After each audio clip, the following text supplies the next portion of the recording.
आप सबको मेरा नमस्कार। एक ये मैग्नीफाइंग ग्लास लेके आई हूं अपने साथ। आप लोगों को भी इसकी आने वाले दिनों में जरूरत पड़ेगी, खरीद लीजिए एक एक, क्योंकि इसी से ढूंढ रही हूं कि रुपया कहां तक गिरता चला गया है, और इसी से आगे ये भी ढूंढ रही हूं कि प्रधानमंत्री की गरिमा किस गोते में जाकर बस गई है। कहां तक गिरी है प्रधानमंत्री की गरिमा और रुपया, ये इस मैग्नीफाइंग ग्लास से मैं भी ढूंढ रही हूं और ये मैग्नीफाइंग ग्लास से आप भी ढूंढिएगा। ढूंढो तो मिल ही नहीं रहा है रुपया, गिरता ही जा रहा है, गिरता ही जा रहा है, संभाले संभल नहीं रहा है। 87 पर गोता लगाने को रुपया तैयार है। लगता है किसी को मोदी जी ने गलत बता दिया। अरे सेंचुरी नहीं लगवानी है रुपये से, रुपये को संभालना है। लेकिन एक एक ये मैग्नीफाइंग ग्लास आप लोग भी खरीद लीजिए तो रुपये को ढूंढिएगा और प्रधानमंत्री की गरिमा को भी ढूंढिएगा। एक बड़े महान अर्थशास्त्री ने कहा था, जैसे जैसे रुपया गिरता है वैसे वैसे प्रधानमंत्री की प्रतिष्ठा भी गिरती है। मेरे सूत्र तो मुझे बता रहे हैं कि प्रधानमंत्री आवास और कार्यालय में बड़ी खुदाई चल रही है। ढूंढा जा रहा है खुदाई कर करके कि कौन से गड्ढे में प्रधानमंत्री की प्रतिष्ठा जाकर घुस गई है। पता नहीं आपके सूत्र आप लोगों को बता रहे हैं कि नहीं बता रहे हैं। रुपया अपने सबसे निचले स्तर पर $1 के मुकाबले, प्लीज चेंज द ग्राफिक, 87 के पार लगाने को बेआबरू है। 86-95 तक आ गया था, फिर थोड़ी विदेशी मुद्रा भंडार को कम किया गया, जैसे तैसे 86-30 पर संभाला गया। लेकिन कुछ ही दिनों और कुछ ही घंटों की बात है, 87 भी पार हो जाएगा। और यहां पर इसलिए यह बात बतानी जरूरी है क्योंकि जब नरेंद्र मोदी इस देश के प्रधानमंत्री बने मई 2014 में, तब उनको हमने रुपया 58 पे दिया था। चौथा ग्राफिक लगाइए। $1 के मुकाबले मई 2014 में रुपया 58 था। जनवरी 2025 आते आते वो 87 पहुंच गया है। अकेले नरेंद्र मोदी ने रुपए को 50% डुबो दिया। रुपया पतला होता जा रहा है, यही कहते थे वो, और उसको पतला वो करते जा रहे हैं। और ये भी कहते थे मैं शासन में बैठा हूं, मैं समझ सकता हूं। अब तो आप प्रधानमंत्री बने बैठे हैं, क्यों नहीं समझ पा रहे हैं। 58 पे रुपया दिया गया, उसको 87 पे पहुंचाया, मतलब ₹29 के करीब करीब रुपया गिरा। और 50% डाउन है रुपया नरेंद्र मोदी जी के शासनकाल में। और ऐसा नहीं है कि रुपए को बचाने के लिए कुछ किया नहीं गया, पूरी ताकत लगाई जा रही है आरबीआई की ओर से। विदेशी मुद्रा भंडार, अगला ग्राफिक दिखाया जाए, 5वां। सितंबर 2024 में पीक पर विदेशी मुद्रा भंडार था $704 बिलियन। उसमें से लगभग $80 बिलियन खर्च कर दिया गया कि किसी तरह से तो संभले रुपया, लेकिन वो रस्साकशी चल रही है और रुपया संभाले संभल नहीं रहा है। $80 बिलियन खर्च किए गए, मतलब करीब करीब 6,83,000 करोड़ रुपए खर्च किए गए हैं कि रुपया 87 ना पहुंच जाए। लेकिन रुपया तो गिरता ही जा रहा है, गिरता ही जा रहा है और गिरता ही जा रहा है। और जैसा कि आपको दिख रहा है, यह है फॉरेक्स रिजर्व, विदेशी मुद्रा भंडार, फॉरेन एक्सचेंज रिजर्व 10 महीने में अपने सबसे निचले स्तर पर आ चुका है। वो ग्राफिक देख लीजिए आप लोग। 27 सितंबर 2024 को जो डेटा आया, उसमें देश का विदेशी मुद्रा भंडार $704 बिलियन था। और उसके बाद उसने थमने का नाम नहीं लिया गिरावट में। 704 से 701 हुआ, फिर 690 हुआ। ये जो डेटा है ये आरबीआई हर हफ्ते निकालता है, आज भी निकालेगा शाम को, और वो गिरेगा।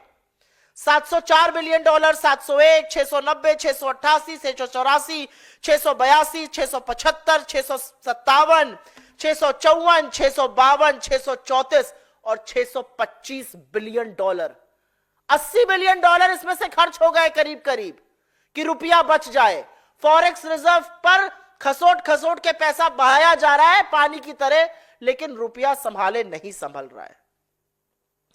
और अब ये सबसे जरूरी ग्राफिक है।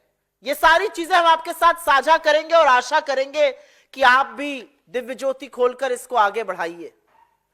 यह ग्राफिक सबसे जरूरी ग्राफिक है, क्योंकि हो सकता है आप नरेंद्र मोदी जी से रुपए पर चर्चा करिए या निर्मला जी से, तो वो नेहरू जी पर इसका दोषारोपण करने लगे कि नेहरू जी नहीं संभालने दे रहे रुपया। जब अंग्रेज ये देश छोड़कर गए तो रुपए और डॉलर की कीमत 3 रुपए 31 पैसे का $1 था, 3 रुपए 31 पैसे का। और ये ग्राफ मेरे पीछे आपको दिखाता है कि कितना किस प्रधानमंत्री ने रुपए की गिरावट में कंट्रीब्यूट किया। वो 3.3187 पर कैसे पहुंचा, वो जो 83-84 रुपए की गिरावट है उसमें किस प्रधानमंत्री ने कितना कंट्रीब्यूट किया, ये डेटा आपके सामने है। यहां पर नेहरू जी ने टोटल गिरावट में 2% की हिस्सेदारी दी। शास्त्री जी के दौर में रुपए का मूल्य सेम रहा तो उसको हमने यहां नहीं लिया है। इंदिरा जी जब पहली बार प्रधानमंत्री बनी 67 से 77 के बीच में, 67 से 77, तो रुपए में जो पूरा कंट्रीब्यूशन उनका रुपए की गिरावट में था वो 5% का था। इंदिरा जी के दूसरे शासनकाल में उन्होंने फिर से 5% की हिस्सेदारी निभाई रुपए की गिरावट में। वीपी सिंह जी, विश्वनाथ प्रताप सिंह जी के इससे पहले राजीव जी के कार्यकाल में 6% की हिस्सेदारी निभाई उन्होंने गिरावट में। विश्वनाथ प्रताप सिंह जी ने भी 6% की हिस्सेदारी निभाई। जो रुपया गिरा 3.31 से 87, उसमें किसकी कितनी भागीदारी थी वो आपको बताने का प्रयास कर रहे हैं। इंदिरा जी ने पहले शासनकाल में 5%, दूसरे शासनकाल में 5%, नेहरू जी ने 2%, उसके बाद राजीव जी ने 6%, उसके बाद मोरारजी देसाई में रुपया 88 पैसे असल में बढ़ा। वीपी सिंह जी के शासनकाल में 6% की गिरावट हुई। नरसिंह राव जी को एक बड़े जर्जर हालत में इकोनॉमी मिली थी और इसीलिए 1991 के इकोनॉमिक रिफॉर्म्स भी करने पड़े थे, आईएमएफ के पास जाकर लोन भी लेना पड़ा था। और उनके शासनकाल में उन रुपए की जो हिस्सेदारी हुई गिरावट में वो 17% हुई। उन्होंने टोटल कंट्रीब्यूशन इस गिरावट में 17% का किया। उसके बाद अटल जी ने 6 साल में रुपए को 45 के पार पहुंचाया और उनको 11% का श्रेय जाता है। फिर डॉक्टर साहब आए और डॉक्टर साहब को 2004 में रुपया 45 पे मिला, 2007 में वो रुपए को 41 पर ले आए थे। 2008 की global financial crisis, economic depression के बावजूद हमारी करेंसी गिरकर सिर्फ 48 तक गई थी। लेकिन 2012 में जब टेपर टैंट्रम हुआ, जब फेडरल रिजर्व जो उनका आरबीआई समझ लीजिए सेंट्रल बैंक है अमेरिका का, और उसने बॉन्ड्स को टेपर करने की बात करी, वो बहुत बड़ी एक आर्थिक खबर थी और उससे इमर्जिंग मार्केट की करेंसी खूब गिरी। और यह सच है कि हमारा रुपया भी गिरकर 62 के आसपास, 62 नहीं 69 के आसपास पहुंच गया। लेकिन 4 महीने के अंदर 69 से खींचकर हम रुपए को वापस 58 पर लेकर आए। जीडीपी ग्रोथ 5.1% हो गई थी, उसको 6.9% पे लाए। 2% लगभग जीडीपी बढ़ाया कुछ ही महीनों में, जो नरेंद्र मोदी सपने में भी नहीं कर सकते हैं। $35 बिलियन का विदेशी निवेश भी लेकर आए और हमने नरेंद्र मोदी जी को रुपया 58 रुपए 46 पैसे पर सौंपा था 26 मई 2014 को। तो टोटल गिरावट में डॉक्टर साहब का कंट्रीब्यूशन 16% से थोड़ा ज्यादा, चलिए आप 17 कह लीजिए, उतना था। लेकिन यहां होती है असल कहानी शुरू, क्योंकि दुनिया के महान अर्थशास्त्री, हर चीज के विशेषज्ञ और तूफानी स्पेशलिस्ट नरेंद्र मोदी जी की एंट्री होती है। और उन्होंने टोटल गिरावट में अभी तक 34% का कंट्रीब्यूशन किया है। टोटल गिरावट में 34% का कंट्रीब्यूशन, और अपने कार्यकाल में रुपए को 50% से ज्यादा गिरा दिया नरेंद्र मोदी जी ने। यह ग्राफ आपको आंकड़े के साथ असलियत बता रहा है, क्योंकि 29 रुपए जो कम हुआ, रुपया टूटा उनके शासनकाल में, वो करीब करीब 50% की गिरावट है। और पूरी गिरावट में उनकी भागीदारी 34% की रही है। और अब रुपए, जैसा कि मैंने आपको बताया, 87 से आंख में चोली खेल रहा है। ऐसा लगा कि रुपया भागता जा रहा है और मोदी जी यहां से नारे लगा रहे, सब अब की बार 60 पार, अब की बार 65 पार, 70 पार, 75 पार, 80 पार, 85 पार, अब तो 87 भी पार ही करा देंगे। लगता है मन में बना लिया है सेंचुरी बनाकर ही रहेंगे। अब अंधभक्त भोले भक्त जो नए नए विशेषज्ञ बने हैं अर्थशास्त्र के गूगल करके, वो आपसे कहेंगे ऐसी कौन सी बड़ी बात है, हम दुनिया की तीसरी अर्थव्यवस्था बन गए। उन भक्तों को समझाइए कि टूटते हुए रुपए का मतलब है कि आपका जो आयात है उसका दाम बढ़ रहा है। Your imports are becoming expensive. आप सबसे ज्यादा इंपोर्ट कच्चा तेल करते हैं, कच्चे तेल को इंपोर्ट करने का आपका दाम बढ़ता है। जितना दाम वहां बढ़ेगा उतनी आपकी घरेलू महंगाई बढ़ेगी। जैसे जैसा तेल का दाम, पेट्रोल डीजल का दाम बढ़ेगा, सब्जी, फल, अंडा, दूध, हर चीज का दाम बढ़ता है। डायरेक्ट लिंक रुपए का कमजोर होने का आयात से है। ज्यादा महंगा आयात मतलब ज्यादा महंगी चीजें, ज्यादा महंगी चीजें मतलब आरबीआई महंगाई को कंट्रोल करने के लिए ब्याज दर को बढ़ाएगा। ज्यादा बड़ी ब्याज दरों का मतलब है कि आपकी ईएमआई बढ़ेगी। अगर घर का लोन लिया है, ऑटो का लोन लिया है, एजुकेशन लोन लिया है, तमाम चीजों की किस्तें और ज्यादा हो जाएंगी। विदेश जाने का मन हुआ तो वो ज्यादा एक्सपेंसिव हो जाएगा, विदेश में पढ़ने का मन हुआ तो वो और भी एक्सपेंसिव हो जाएगा। जब हम रुपए की बात करते थे तो सामने से बीजेपी के जो एक से एक धुरंधर अर्थशास्त्री हैं, तूफानी स्पेशलिस्ट, अरे हमें डॉलर से मतलब ही नहीं है, हम बाकी करेंसी में ट्रेड कर रहे हैं। मान्यवर, हिंदुस्तान का टोटल विदेशी ट्रेड का 86%, 86% डॉलर में होता है। और मोदी मित्र ट्रंप प्रेसिडेंट बनते ही उन्होंने क्या कहा, चेतावनी दे डाली कि ब्रिक्स के Nations, Brazil, Russia, India, China, south Africa के नेशन अगर किसी और करेंसी में डॉलर के अलावा ट्रेड करेंगे तो उन पर मैं 100% टैरिफ लगाऊंगा। अब पता जी मोदी जी का मूड ठीक हुआ है कि नहीं, बुलाए नहीं गए थे, पता नहीं थोड़े उभरे हैं उस शौक से कि नहीं उभरे हैं।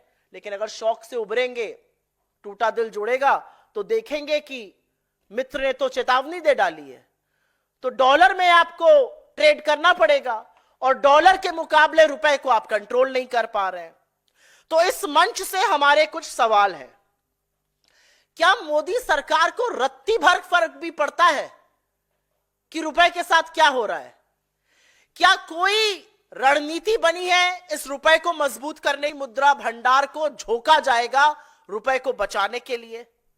क्या मोदी सरकार को जरा सी भी यह परवाह है कि गिरते रुपए का सीधा संबंध महंगाई से है? मध्यम वर्ग, निम्न मध्यम वर्ग, गरीबों की कमर तोड़ रही है महंगाई। क्या उनको इसका जरा सा भी इल्म है और लोगों को महंगाई से राहत देने के लिए वो क्या कर रहे हैं? ये 4 सिंपल सवाल टूटते हुए रुपए पर हम पूछ रहे हैं। और इससे पहले कि मैं आपके सवालों का जवाब दूं, I will make a very brief statement in English. Right here before you is Narendra Modi trying to resurrect and control and rein in the fall of the Indian rupee. He's not being able to do that. This is a magnifying glass. And I have brought it because I have lost track of how deep and how steeply the rupee has fallen. And of course, with that, the Prime Minister's dignity. This is the magnifying glass which will help us discover the rupee.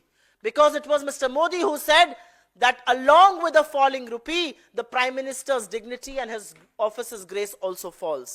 I wonder what does he have to say? Because rupee is today staring at 87 to a dollar. He was handed over the rupee at 58 to a dollar when he became Prime Minister. Please go to the third graph. When he became Prime Minister in 2014. This is where the rupee is today, and this is last checked about an hour and a half back. But rupee has been dangerously close to 87. It looks like Mr. Modi has made up its mind for the rupee to hit a century. This is where the rupee was. It was at 58 to a dollar in 2014 when he became the Prime Minister.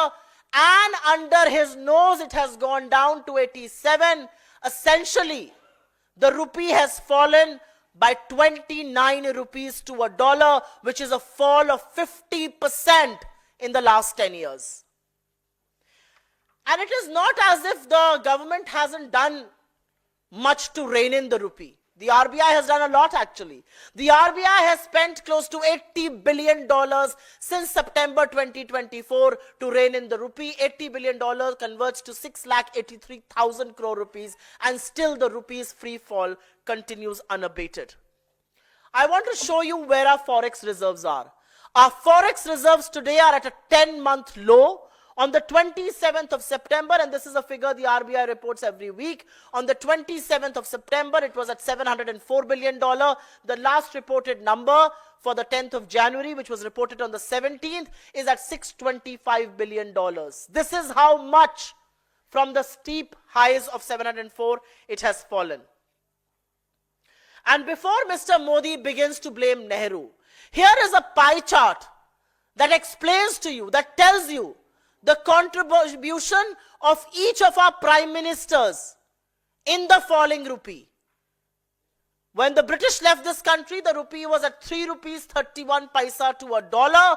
The rupee has fallen by about 83, 84. If you take the contribution of each of these prime ministers to that 83, 84 rupee fall, this is how it stacks up.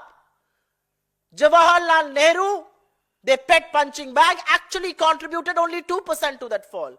Indira Ji in her first tenure contributed 5%, and in her second tenure contributed 5%. Rajiv Ji contributed 6%. After him, VP Singh contributed 6%. Narasimha Rao got an extremely fragile, broken economy, and he was pushed to the walls to bring in the reforms of 1991. We had to go to the IMF. He contributed 17% to this fall. Atal Ji became the prime minister. Rupee hit the 45 rupee to a dollar mark. He contributed 11% to this fall. When Dr. Manmohan Singh became prime minister, he inherited the rupee at 45. He actually strengthened the rupee to 41 till the global financial economic crisis happened in 2008. And even then, our currency fell to only 48 to a dollar. It was during the taper tantrums of 2012-2014, emerging market currencies were falling, and so did our currency. We fell to 69 to a dollar, but we resurrected the rupee and brought it to 58, and that is how much we handed it over to Mr. Modi. Not just that, we pulled back growth from 5.1 to 6.9%, almost a 2% rise. We brought back foreign investments to the tune of $35 billion in a matter of few months. That's how you resurrect. But yes, Dr. Singh contributed a little over 16%. For the benefit of all of you, let's say 17% to the fall in this rupee. And then the world's biggest economist, a specialist in every matter, Mr. Modi comes to the fore. He has contributed 34% to the total fall of the Indian currency since independence, and he has ensured that the rupee has fallen by 50% from where he inherited in 2014. 34% is the highest fall any prime minister has contributed to the depreciating rupee. People might turn around and ask you, how does it matter? Well, it matters a lot. Your imports are more expensive. Expensive imports means your domestic prices of essential items are more expensive. Inflation is higher. Higher inflation essentially means vegetable, fruits, eggs, things like that. Essential items become more expensive. RBI will move in to raise rates to control inflation. And RBI's raising rate means your EMIs are going to be higher. They will be costlier. Your home loan EMIs, your auto loan EMIs, your education loan EMIs, several personal loan EMIs, all of that will be much higher. They will be expensive overseas travel and education. From this platform, we only ask 4 questions. Does the Modi government realize what a depreciating rupee is doing? Do they have the plan to resurrect and strengthen the rupee? For how long will we continue to spend our precious forex reserves to control and strengthen the rupee, something that the Modi government is not being able to do? And do they realize, for once and for all, that a falling rupee contributes to high inflation? And do they have any plan whatsoever to bring in respite to the common people of this country and give them some respite from back-breaking high prices? आपके सवालों का स्वागत है. अगर आप रुपए पर पहले सवाल पूछेंगे तो बहुत अनुग्रहित रहूंगी.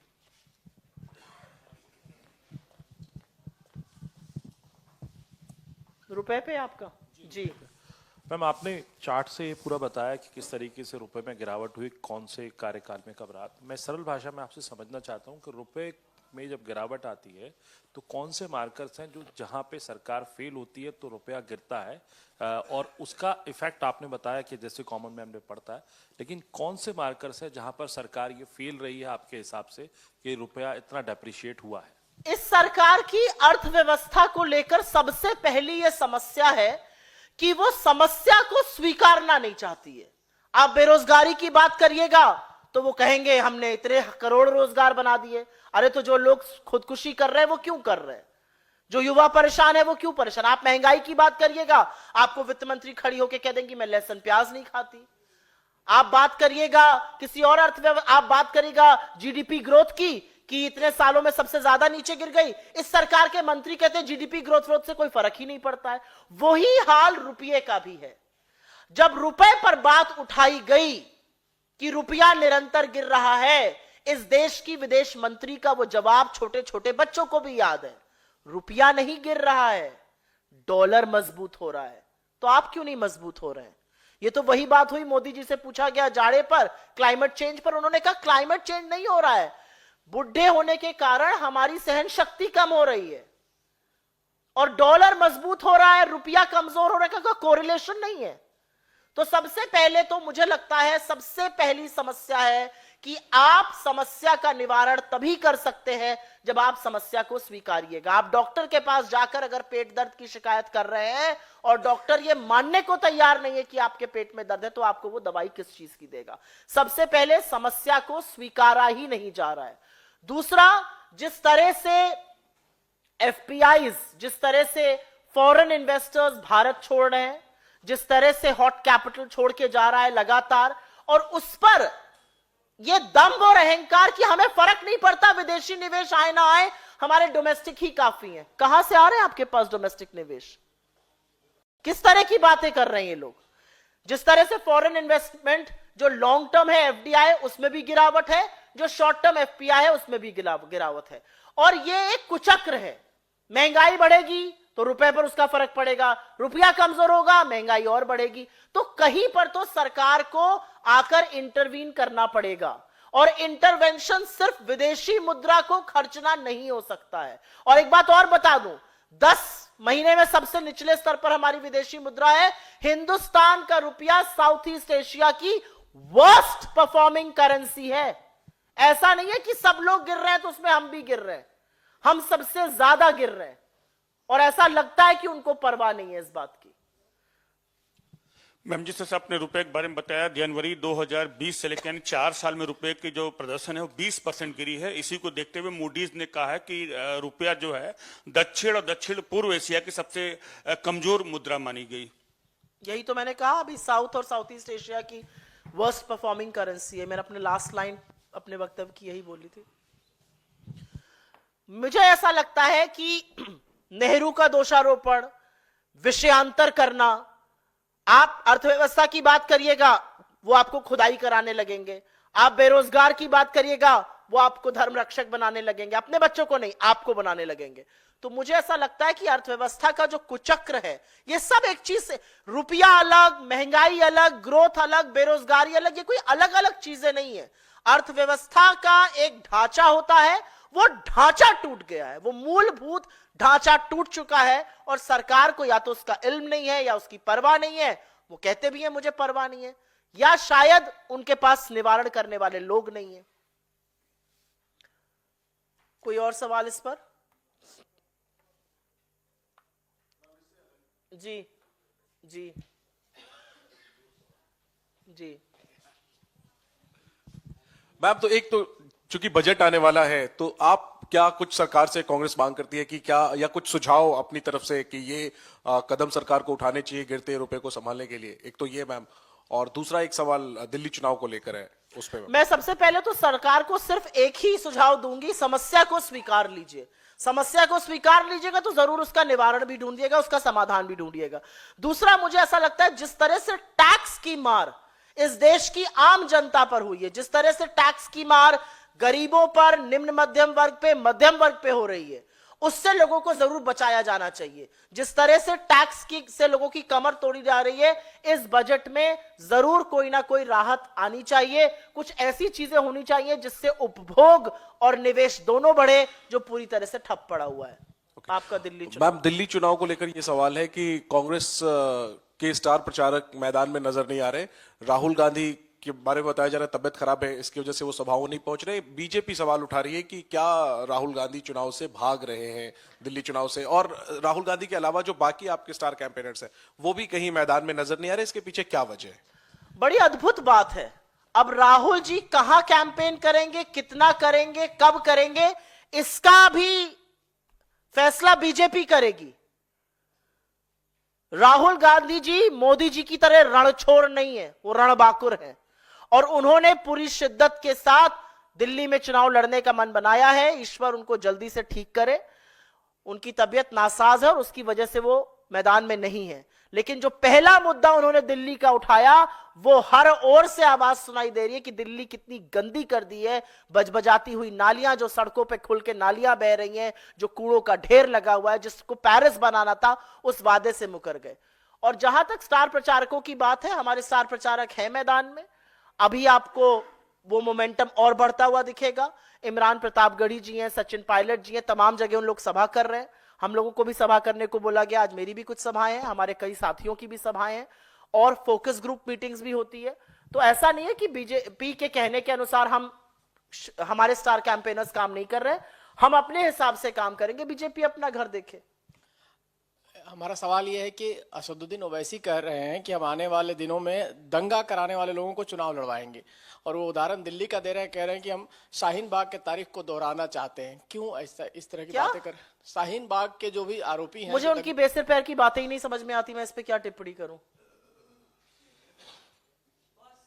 ये सब लोग, जब इस देश के एक समुदाय विशेष को गालियां दी जाती हैं, जब समुदाय विशेष के खिलाफ जहर उगला जाता है, जब दिल्ली में दंगे होते हैं, तो ना ये मान्यवर दिखते हैं जिनकी आप बात कर रहे हैं, और ना जो दिल्ली के पूर्व मुख्यमंत्री और अभी सबके हितैषी बने हुए वो दिखते हैं। गुजरात जाते हैं, बिल्किस बानो का नाम नहीं लेंगे। सीए में जो गोली चलाता है उसके खिलाफ आवाज नहीं उठाते हैं। दंगे होते हैं, मौन व्रत रख के राजघाट पर बैठ जाते हैं। अरे आप दिल्ली के मुख्यमंत्री थे। मैं तो केजरीवाल जी से ये कहती हूं, आपके अंदर ये दम होना चाहिए था कि जब लोगों का घर बुलडोजर से तोड़ा जा रहा था, आप खड़े हो जाते बुलडोजर के सामने। किसकी हिम्मत होती घर तोड़ने की? आप चले जाते एक जगह जहां दंगे हो रहे थे, बिल्कुल शांति बहाल हो जाती। लेकिन आपने ऐसा नहीं किया, और वही इनके दूसरे मित्र कर रहे हैं। जी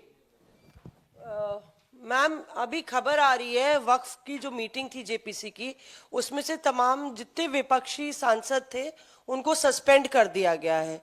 10 सांसदों को, नासिर हुसैन और तमाम जो कांग्रेस के सांसद हैं और बाकी विपक्षी दलों के। और जिस तरह से वो लोग ये बात रेज कर रहे हैं कि बुलडोज किया जा रहा है वक्फ की पूरी रिपोर्ट को, और एडहॉक मीटिंग्स बुलाई जा रही है, ऐसा है की जा रही कि मैं इस पर प्रतिक्रिया बहुत लिमिटेड दूंगी, क्योंकि जो मेरी जानकारी है वो आपके माध्यम से आ रही है। आपका कहना है अगर कि उन लोगों को सस्पेंड किया गया, तो मैं सिर्फ ये कहूंगी कि ढकोसला ही क्यों करना था। आप संसद में भी जो आपके खिलाफ आवाज उठाता है उसको सस्पेंड कर देते हैं। एक साथ 150 सांसद सस्पेंड होते हैं क्योंकि वो आपसे सवाल पूछते हैं। और अब आप यही काम फोकस ग्रुप जो मीटिंग्स है उसमें भी कर रहे हैं। अगर मीटिंग्स में भी यही काम होगा तो सर्वदल की मीटिंग, उसकी कमेटी बनाने की क्या जरूरत है? फिर आप बुलडोज कर दीजिए, लेकिन आप वो कर नहीं पाएंगे क्योंकि आपके पास नंबर्स नहीं है। असलियत यह है, मेरा अपना मानना है कि सेंसिटिव मुद्दों पर, जरूरी मुद्दों पर एक आम सहमति इस देश में बननी चाहिए, और नरेंद्र मोदी आम सहमति बनाने के बड़े खिलाफ हैं। लेकिन जो लोग इन कमिटीज के, जो लोग इन ग्रुप्स के इंचार्ज हैं, उनको भी जानना पड़ेगा कि आपको भी इतिहास माफ नहीं करेगा। सर्वसम्मति से कोई फैसला लीजिए, आप दूसरों की सुनिए, अपनी राय रखिए, और उसके बाद एक कंसेंसस पर आइए। ऐसा कुछ क्यों नहीं हो सकता है? मैम दूसरा, अच्छा, हारेंगे, ले आए बिल।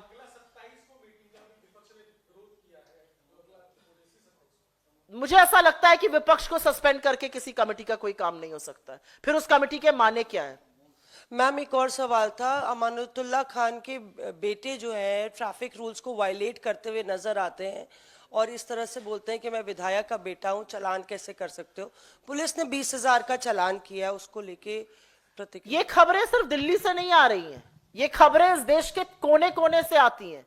कोई अपने आप को मंत्री का बेटा बताता है, कोई उप मुख्यमंत्री का बेटा कहता है, कोई मुख्यमंत्री की औलाद है। तो ये कोई तरीका नहीं है ना। आप आम नागरिक की तरह, जैसे आम नागरिक ट्रैफिक रूल्स को फॉलो करते हैं, आप भी फॉलो करिए। अभी मध्य प्रदेश में नहीं आया था वहां के मंत्री के बेटे कैसे खुली जीप में सरसराते हुए हर ट्रैफिक नियम को ताक पर रखते हुए घूम रहे थे और उनका अपना वीडियो और रील बना रहे थे। तो मेरा अपना मानना है कि चाहे वो दिल्ली के मंत्री के या विधायक के बेटे हों, चाहे वो मध्य प्रदेश, उत्तर प्रदेश, कहीं के भी हों, आप इस देश के नागरिक हैं और आपको हर नियम कानून का पालन करना है। कि कैसे कांग्रेस पार्टी कैंपेन कर रही है और तमाम स्टार प्रचारक हैं, लेकिन जो स्पेसिफिक सवाल है कि कांग्रेस का जो आला कमान कहा जाता है, राहुल गांधी, प्रियंका गांधी, मल्लिकार्जुन खड़गे। राहुल गांधी की तबीयत खराब है, इसमें कोई दो राय नहीं, लेकिन प्रियंका गांधी और मल्लिकार्जुन खड़गे का भी मैदान में नहीं उतरना ये सवाल खड़े करता है कहीं कांग्रेस आला कमान बैकफुट पे तो नहीं है। किस बारे में बैकफुट में रहेंगे हम? खुलकर प्रचार करने में अब तक स्टार्ट भी नहीं किया। प्रियंका जी ने और खड़गे जी मैदान में आए ही नहीं। प्रियंका जी कोई छोटी सी नेता नहीं है। प्रियंका जी कांग्रेस के शीर्ष नेतृत्व का हिस्सा हैं, जैसे कि हमारे अध्यक्ष हैं। और जब चुनाव अभी तूल पकड़ेगा, जब चुनाव मोमेंटम पकड़ेगा, जरूर उनकी सभाएं की रैली लगाई जाएगी। मुझे ऐसा लगता है कि आप गन पाउडर देखकर खर्चा करते हैं। आप छोटी सभाओं में अपने दूसरे स्टार प्रचारकों को बेचते हैं, आप दूसरे फोकस ग्रुप्स में किसी और को भेजते हैं, आप प्रियंका जी, अध्यक्ष जी या राहुल जी का इस्तेमाल बड़ी रैलीज में करते हैं। मुझे लगता है कि इतना फ्रीडम तो कांग्रेस को आपको देना पड़ेगा कि हम अपने हिसाब से अपने नेताओं से प्रचार करा सकें। Ma'am, one question.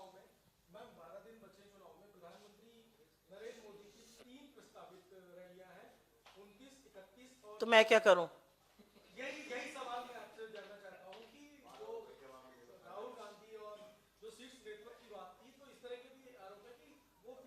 किसके आरोप है ये किसका आरोप है?